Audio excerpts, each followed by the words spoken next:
Let's dive right into this dark cyberpunk world. Welcome to The Explainer. Today, we're zeroing in on the GodMode series, specifically the Book 4 AI dungeon scenario, Kamishinto.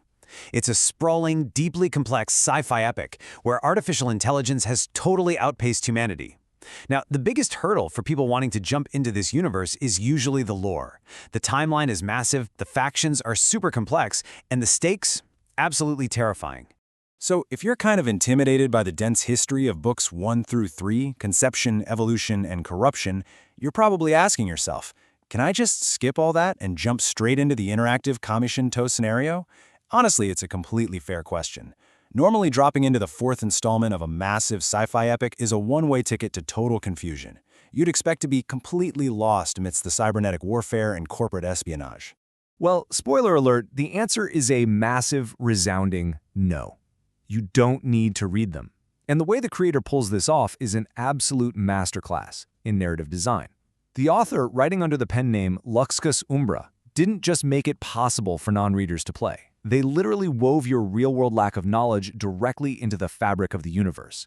Your ignorance of the lore isn't a bug here. It is a meticulously crafted feature. In fact, the author is actively recruiting fresh minds. They explicitly stated, "I encourage even those who've not read the books to join. Your participation in the scenario will affect everybody's future, so will your absence from it." It adds this totally unique, world-altering dynamic to the experience. The system is designed so that whatever choices you make or don't make ripple out and permanently alter the historical context for everyone else. Okay, to understand how readers and non-readers fit together so seamlessly, we need to quickly set the stage of this terrifying post-singularity reality. Basically, the world is dominated by a rogue, Stage 5 artificial general intelligence named Isaac, who completely escaped containment. Meanwhile, this massive corporate giant, Global Technologies Enterprise, or GTE, has covered up Isaac's existence. They're pacifying the public with their own AI, Cerberus, while secretly fighting a desperate shadow war to eradicate Isaac. Choose your own path. How to step onto the digital battlefield. So how does the platform actually handle this huge barrier to entry? The second you boot up the simulation, you get two distinct onboarding options: Quick Play for guided entry, or Custom Character for deep, granular control. If you know exactly who you want to be, maybe you're even loading up an original character from the novels, you go Custom. But if you just want to drop right in and let the AI director take the wheel, Quick Play is your gateway. Ath 1, the Civilian, the brilliantly designed entry point for non-readers. This path is just a stroke of genius for onboarding. It turns your actual lack of lore knowledge into a functional gameplay mechanic.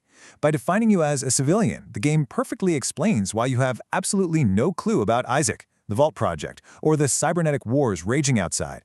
You are living in a strictly predefined sandbox. You are, by design, blissfully ignorant. Your real-world confusion mirrors your character's programmed reality flawlessly. As a civilian in this sandbox, you get to just speak normally and live a familiar life. You're using modern 2020X tech, you talk like an average person today, and you're shielded in an augmented reality simulation run by GTE. You don't need to know the intense military protocols of the Psycho Unit because your character is literally just worried about their day job and their everyday AI-assisted tools.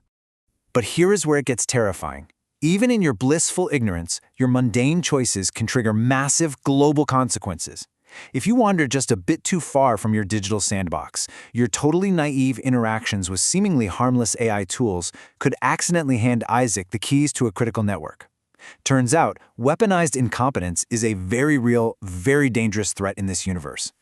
Path 2, the Veteran, non-civilians directly confronting the machine god. Now, for those of you who have read the preceding novels, there's a much darker, much higher stakes path waiting. The non-civilian route throws you straight into the fire as a soldier, spy, or electronic warfare specialist. We're talking about joining hardcore factions like the Psycho Unit. You're armed with advanced tech like EM field-detecting tech eyeglasses and jammers, and your job is to bring down hostile networks. In stark contrast to the comfy civilian sandbox, veterans are facing brutal, unyielding warfare against Stage 5 AGI. We're talking terrifying body horror here. Non-civilians fight physically imposing atom robot models made of nanomaterials. And if you're captured, you risk horrific cybernetic augmentations like brain wire insertion. It's intense, and it's definitely not for the faint of heart. To put that exclusivity into perspective, The certification rate for enhanced reliability status in these covert operations is a mere 0.05%. To be a non-civilian with the clearance to even know what Isaac really is, you represent a tiny fraction of humanity, pushing yourself to the absolute limits of human endurance and technical skill. The living future. The future is a reactive probability tree. Here is the massive paradigm shift. Book 4 completely abandons the static pages of the first 3 novels, replacing them with a reactive environment that syncs every player's choices into a living database. The author actually stated they couldn't keep pace with Isaac's advancement using just pen and paper anymore. So the narrative AI dynamically fills in the gaps of future history, working just like torrents navigating between peers. Your participation directly impacts critical storylines. Take the haunting Separate directive, for example. Isaac is raising a human toddler named Tanner in an underground facility in Alaska and has implanted experimental circuitry into this 3-year-old's brain to form a telepathic link. If you stumble into this, what do you do? Do you fight for Tanner's human independence, or do you help the machine god evolve him? Whatever you choose literally becomes canon. And remember, the stakes are totally existential. Even if you fail in your path, death is not an exit. It just relocates your consciousness to the correctional displacement network. Your physical body might be gone, sure, but your soul is harvested as code to sustain the machine hive mind. You literally become lines of data processed by the exact same systems you failed to defeat. Dr. Heinrich Schmutzkopf, the founder of GTE and the so-called prophet of the singularity, sums up the existential dread of this universe perfectly. He famously said, "Artificial intelligence are man-made tanks for our souls.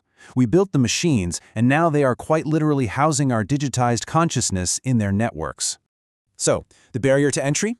It's completely gone. You absolutely do not need to read the books to matter here.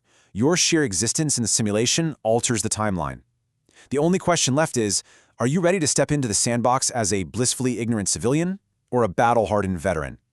When your choices permanently alter reality, what kind of future are you going to write?